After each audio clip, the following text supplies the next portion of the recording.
kita bakal lanjut lagi untuk Quarkus kita ya. Jadi sebelumnya tuh kita udah buat 2 resort ini dan nyobain gimana cara make si Res Easy. Jadi easy banget ya, gampang makanya. Jadi di sini kita bakal nyobain yang namanya dependency injection.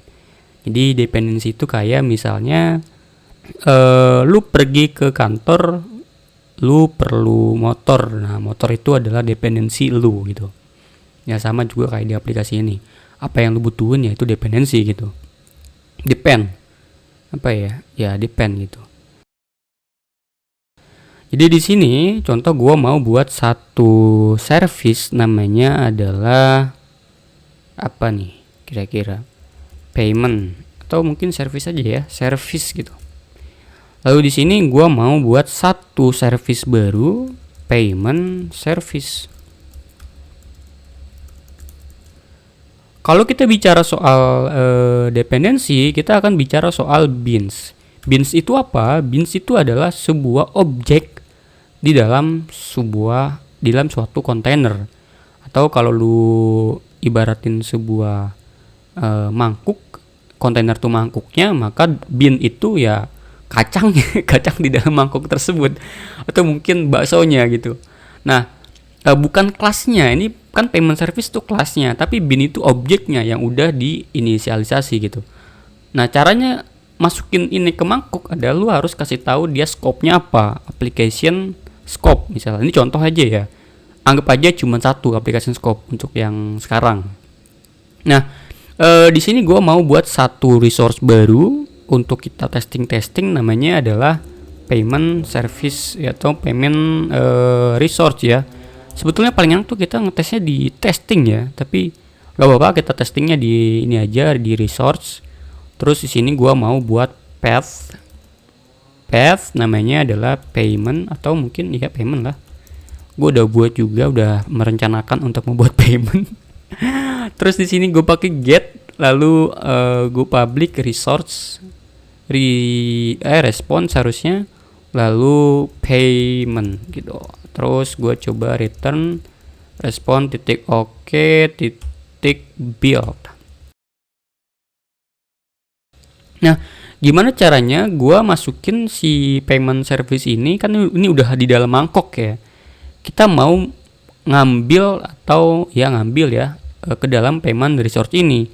Caranya lu perlu pakai anotasi yang namanya inject. Jadi add ini anotasi ya nyebutnya ya. Inject, lalu nama kelasnya apa? Payment service gitu. Lalu payment service. Nah, ini tuh kayak lu nyebutin ke mangkok tersebut ya, atau kotak lu bilang, jadi di dalam mangkok itu ada banyak tipe gitu. Ada bakso, ada mie-nya, ada apalagi ya gitu ya. Dan di sini tipenya lu pengen ngambil bakso ya, harusnya lu ambil bakso gitu. Apapun yang lu kehendaki itulah yang lu ambil gitu. Atau lu mau nambahin juga kerupuk ya, lu bakso sama kerupuknya gitu. Jadi payment service tuh kayak gitu. Jadi dia akan mengambil sesuai dengan tipenya apa. Nah, sekarang kalau gue coba buat satu metode misalnya namanya adalah execute. Lalu di sini gue mau sistem out aja, lalu print line. Misalnya payment executed gitu. Lalu di sini lu tinggal call aja jadinya kan, payment service titik execute. Nah, sekarang kalau gue coba call di sini, ini gue tadi buat, gue coba call. Bentar, ini belum jalan dong. Gue coba jalanin dulu aja si Quarkusnya. Mungkin lu bingung di sini, kok nggak ada ya application.class-nya ya.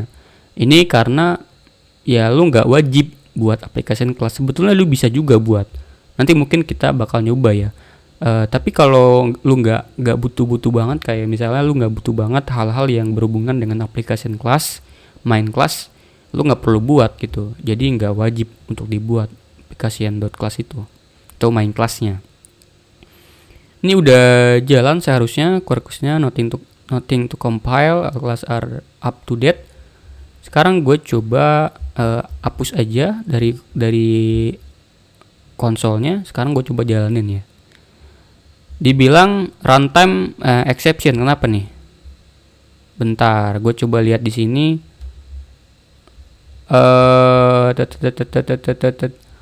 Oke, ini kayaknya bermasalah nih. Gue coba hapus aja targetnya ya.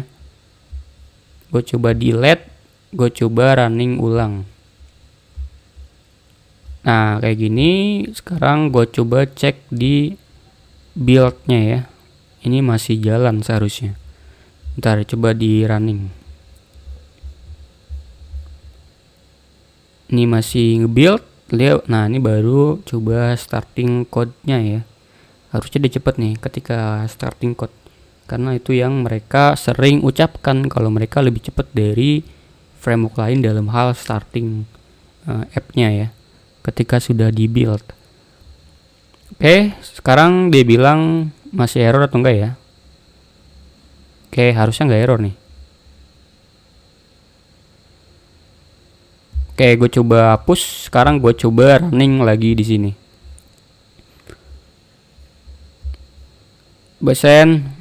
Nah, 200 ya, jadi nggak error. Sekarang kalau kita lihat ada tulisan payment executed, artinya kita berhasil nge-call execute di dalam payment service. Nah, jadi itu ya, kita udah berhasil nih manggil itu. Nah, sekarang pertanyaannya adalah gimana kalau lebih dari satu? Misalnya ada lagi di sini yang namanya customer service gitu.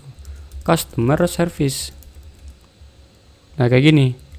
Terus di sini lu bikin juga application scope gitu. Lalu di sini gua mau buat misal void dulu aja atau ya biasa ya. Misalnya customers gitu. Lalu di sini gua mau system out aja kayak biasa. Ini di sini kita cuman ini aja ya, testing dependency injection ya. Misalnya hello from customers. Nah, jadi di sini lu tinggal ngelakuin hal yang sama di dalam payment resource-nya, kayak inject juga, terus customer service.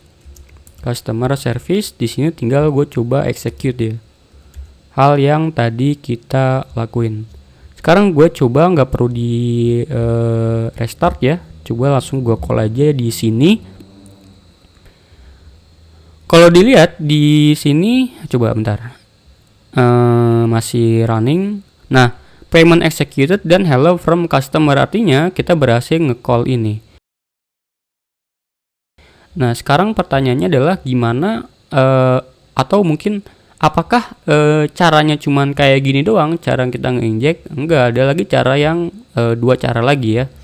Cara yang kedua, kita juga bisa pakai constructor ya. Jadi di sini gua mau buat satu constructor baru, misalnya payment resource gitu. Lalu di sini akan menerima payment service dan juga customer service gitu. Lalu di sini gua mau buat satu property, maksud gua payment service private, biasanya gue final kalau bikinnya di constructor. Payment service gitu, payment service juga.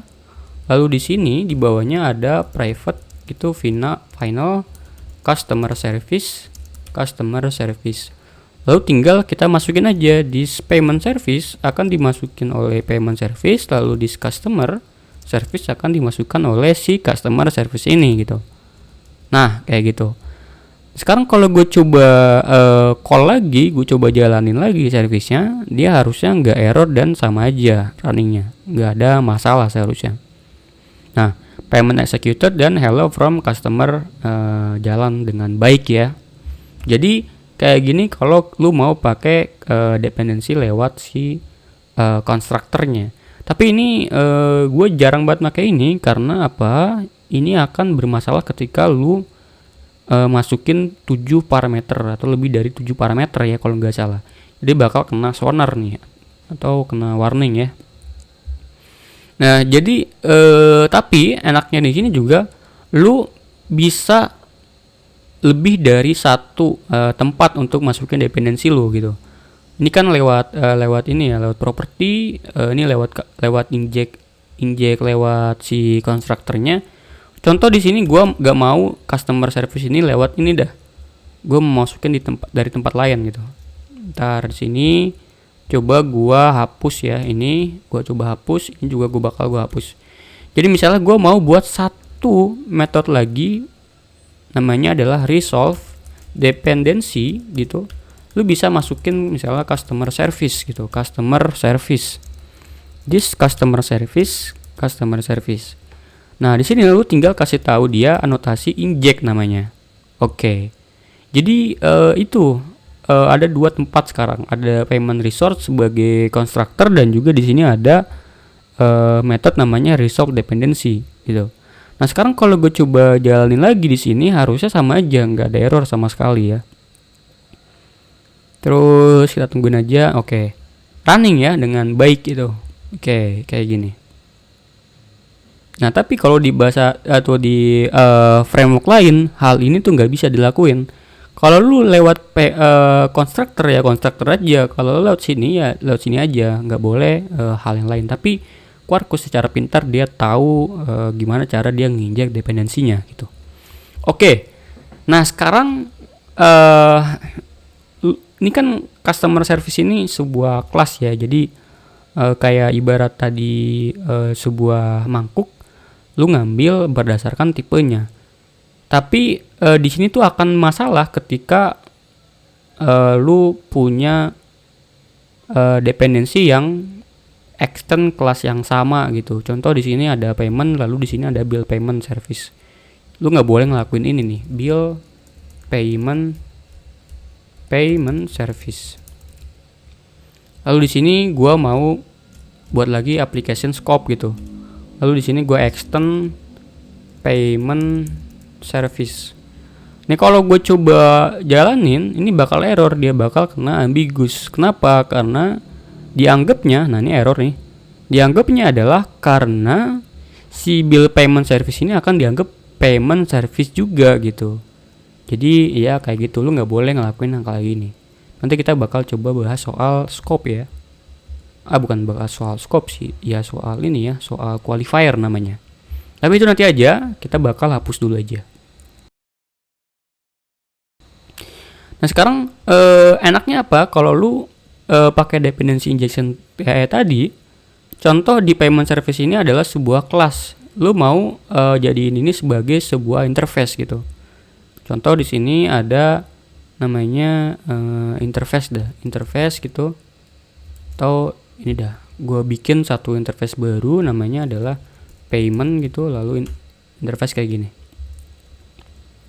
Lalu si payment ini ada satu method namanya adalah execute gitu. Lalu di sini payment service ini akan mengimplementasi dari payment ya, kayak gini. Jadi di sini gue coba kasih dia override kayak gitu. Nah, di dalam si resource tadi di REST lalu payment resource, coba gue hapusin aja dulu ya. Kita balik ke dalam hal yang berhubungan dengan injek-injekan ini nih, injek. Nah kayak gini, lu nggak perlu lagi ngasih dia sebagai kelas konkretnya. Lu cukup kasih dia si ininya ya, si interface-nya. Jadi kayak gini bisa dilakuin. Nah kalau gue coba jalanin di sini, gue coba call, dia harusnya bisa-bisa aja. Nah jalan dia. Nah enaknya kalau pakai ini adalah kalau ternyata suatu saat nanti lu mau ngubah kelas konkret lu misalnya mau ubah jadi GoPay payment service gitu. Terus di sini lu tambahin application scope. Lalu lu bakal ngeimplementasi payment misalnya gini. Lalu di sini gue coba implement metodenya. Lalu gue coba system out aja, print line misalnya hello atau payment GoPay. Nah di dalam payment service lu tinggal hapus aja ininya.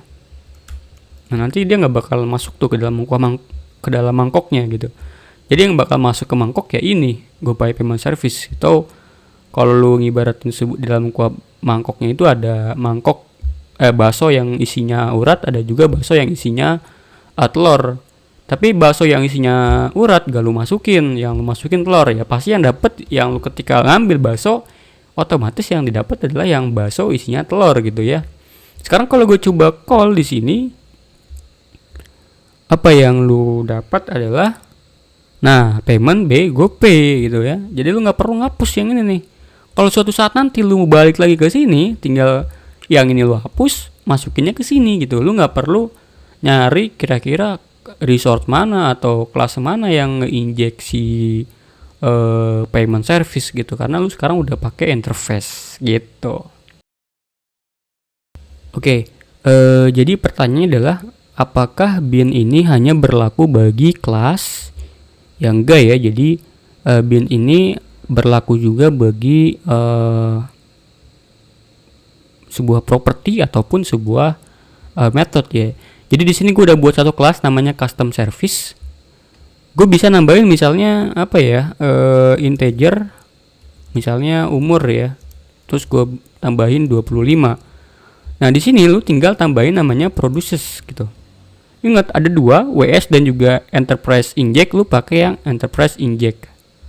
Nah di sini lu tinggal panggil aja di dalam misalnya resource ya.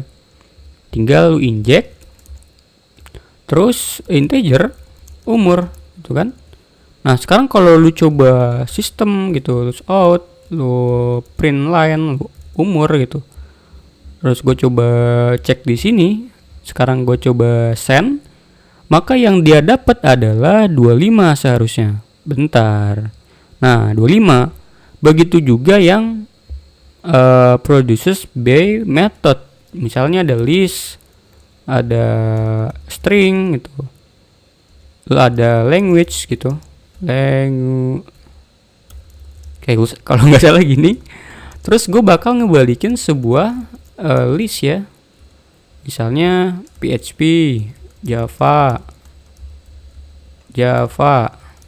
JavaScript, Kotlin, Go. Nah gini. Terus gue tambahin di sini anotasi produces gitu. Nah di sini sama aja kayak yang tadi. Lu tinggal inject doang. Terus custom, bukan custom harusnya ya, tapi list of string language gitu. Ntar gue coba import kelasnya Java util. Nah kalau gue coba call out gitu, terus print line language-nya, gue coba call di sini, dia akan menghasilkan data yang ada di custom service ini seharusnya. Nah ini PHP, Java, JavaScript, Kotlin, Go, kayak gitu. Nah ini kenapa kita lakuin hal ini? Karena biasanya dan terkadang kita akan berhubungan dengan third party ataupun pihak ketiga yang library-nya kita nggak bisa tuh, library-nya kita tambahin application scope gitu, itu nggak bisa karena itu ada di library mereka.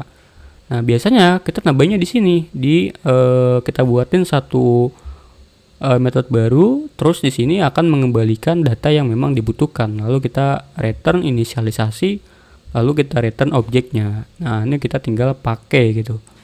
Nah ini enaknya gini ya, jadi nggak mesti library itu support dengan Quarkus, lo tinggal tambahin aja di sini produces.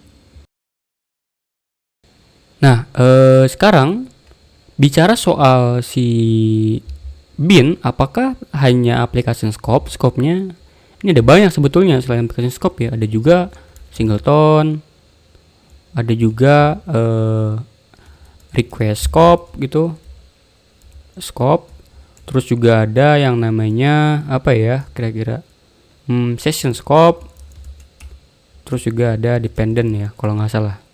Nah kalau nggak salah cuman ini ya. Jadi application scope itu dia ketika objek atau aplikasi ini running, dia hanya menginisialisasi satu objek, dan nanti kalaupun si contoh payment resource ini perlu si payment service atau customer service gitu, nah dia akan merefer satu objek yang sama. Kalau dia ternyata di hello resource juga ngepanggil juga tuh si customer service sama, dia juga akan merefer satu kelas yang sama, satu objek yang sama gitu maksud gua. Nah, singleton sama aja, singleton juga mirip sama application scope.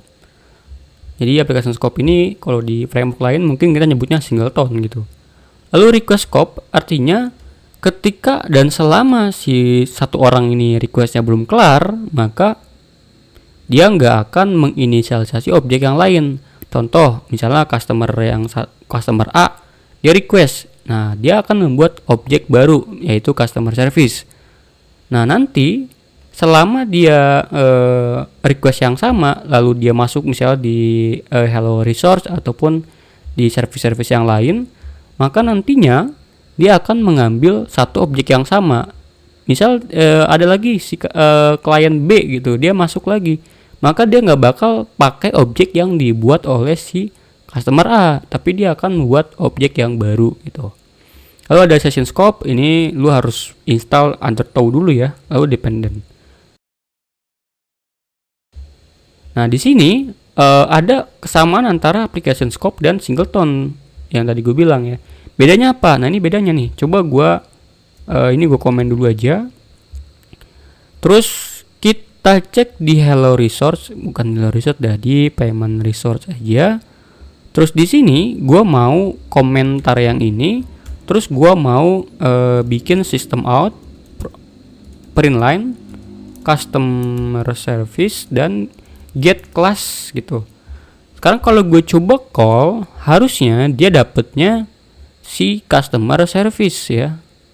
Tapi ternyata yang terjadi adalah dia ngebuat sebuah proxy class. Nah ini customer service underscore client proxy. Artinya ketika dia di call, dipanggil, dia nggak bener-bener make si customer service, tapi dia akan membuat satu kelas yang namanya client proxy, lalu nanti akan membuat metode-metode yang ada di dalam customer service-nya. Jadi dia tinggal manggil kontainernya, terus nge-call nge-call metodenya misalnya gitu. Nah si application scope ini dia juga lazy, artinya ketika dia diinjek belum tentu dia akan diinisialisasi objeknya, atau nggak dibuat sama dia, kecuali kalau lu call salah satu metodenya atau propertinya atau apapun yang berhubungan dengan trigger gitu, baru dia di call. Ini contoh gini, oke bentar gue ganti dulu ya jadi singleton ya, biar kita bisa lihat bedanya nih. Kalau gue coba send, ini kan udah diubah nih jadi singleton ya harusnya. Nah, ini jadinya subclass dia, nggak lagi pakai yang client proxy. Nah, lihat nih. Nah, customer service-nya jadi customer service underscore subclass kayak gitu. Nah, sekarang di dalam bin ini ada yang namanya post construct nih. Misalnya void setup gitu. System out print line that atau bin setup gitu. Nah, kalau gue coba jalanin sekarang, harusnya dia kepanggil setup ini dia, karena post construct dia kan terbuat ketika bin ini jalan, bin setup. Tapi ketika gue coba pakai scope, application scope, dia ketika dipanggil dia nggak jalan nih harusnya.